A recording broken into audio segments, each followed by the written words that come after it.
The knees of a deputy president, a blow-up doll have in common. They all taught Dale Hefer valuable lessons. The book Hustling Happiness and a Blow-Up Doll Named Percy tells moving personal stories from Dale Hefer's life, from an award-winning marketing career culminating in becoming Businesswoman of the Year to her ongoing battle with alcohol. And this provides key lessons and essential life and business tips. For more, we are joined by Dale. Dale, thank you so much for your time this afternoon. Lovely to be here. Thanks for having me. So let's talk about the title of the book, which was the first thing that struck me: Hustling Happiness and a Blow-Up Doll Named Percy. How did that particular title come to mind? Yes, it generally catches attention.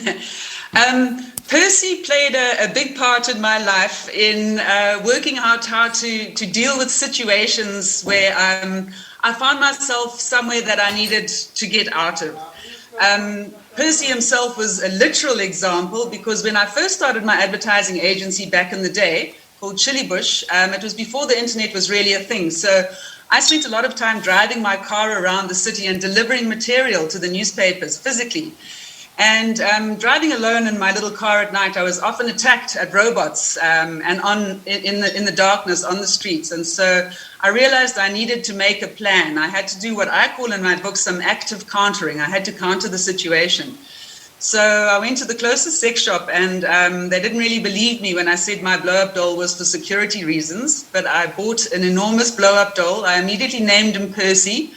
I blew him up, I put a T-shirt on him, and I put him in my passenger seat with a cap on, and I strapped him in. And anytime I had to go anywhere, he was my designated security guard. It looked as though I had someone with me.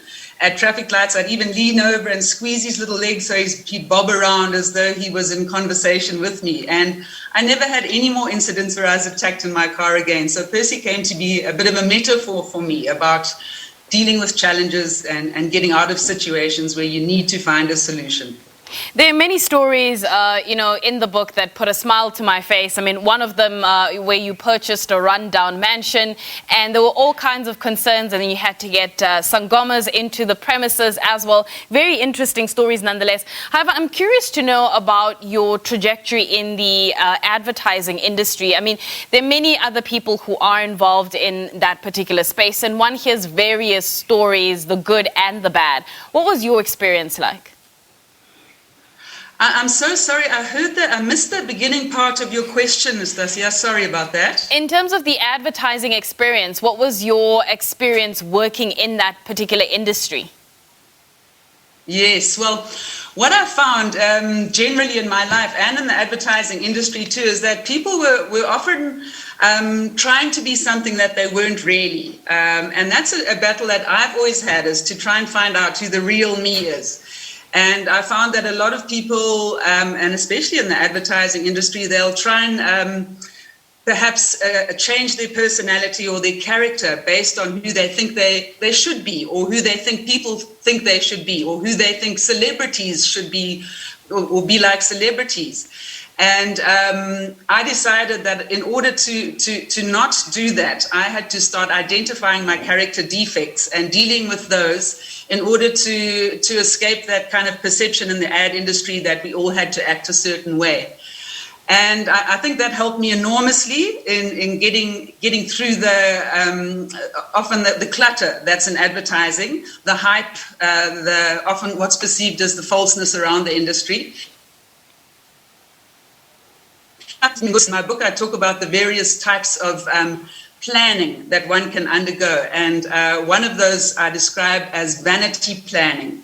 And that involves making a decision based more on your ego rather than on getting a different outcome. For example, if you are in marketing and you choose a sponsorship not based on the bottom line results you'll get, but more on the opportunity to mingle with celebrities, for example, then you are what I call a vanity planner. And in my voice to find my true character and to find happiness, I had to start looking at those types of character defects and addressing them. And I think that's helped me get me through this interesting industry called advertising and marketing. I can imagine you had various stories that you could have shared. When you started writing the book, that is, what did you hope to put in the book? Because, I mean, there's only so much you can put in. You probably could have written the second book, talking about your advertising industry and your experience, your personal life, various other issues. But when you went in writing this particular one, what did you leave out and what did you put in? How difficult was that?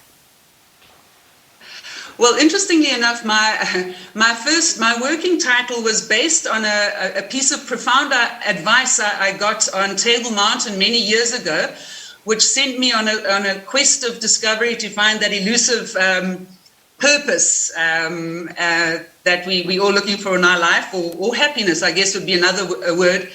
And those words, and I'm not sure if I'm allowed to say it on TV, were when I was getting angry because some people were playing loud music, and I went up and complained, and this wonderful colored lady looked at me and she said, "Chill your tits, lady." And I took that advice to heart, and I realized that was one of my main problems, and it sent me on a voyage of discovery in order to find out how exactly to do that, because I realized I was just too tense, I was too uptight, I didn't really know who I was. I needed to find my telos, as Aristotle calls it, my purpose in life, and that sent me on the journey to do it. So my working title was "Chill Your Tits, Lady," and I've included a lot of that in the book, and some I had to leave out due to my publishers being prudent. Another thing I wanted to cover in the book was losing a lot of financial and emotional stability to Corona. That chapter is called "I Lost My Shirt to Corona, but being topless isn't all bad." And here I explore ways that we can take a negative situation and try and turn it into a positive one, how we can remove ourselves from a bad situation and try and make it a good one. So those were two of the main areas I did focus on in the book. And I would say those were my two original inspirations for writing it, together with the enormous amount of life experience, good and bad, that I have accumulated over my years on this planet. We just have less than a minute. Quickly, what do you want people to get out of it? I think I want people to get really practical advice. If they are wanting to set some goals, there's practical advice about setting goals that doesn't mean lofty, ambitious goals, but just daily basic goals to lead you on a journey. It talks about how to find your purpose in life, how to find some meaning. It gives practical business tips that have taught me very good lessons over the years. And it also talks mostly about trying to find out who you really are, trying to find out your character, your real character, so you can be yourself. Because as they say in the classics, be yourself, everyone else is taken, but who on earth do you know who you really are? So I want people to be able to have some practical insights based on all my flaws and my learnings. All right, Dale, thank you so much for your time this afternoon. That is Dale Hefer talking to us about her new book titled Hustling Happiness and a Blow-Up Doll Named Percy. That's it from me. We'll have Nompumelelo Siziba at the top of the hour with your news. However, for now, let's go to the weather.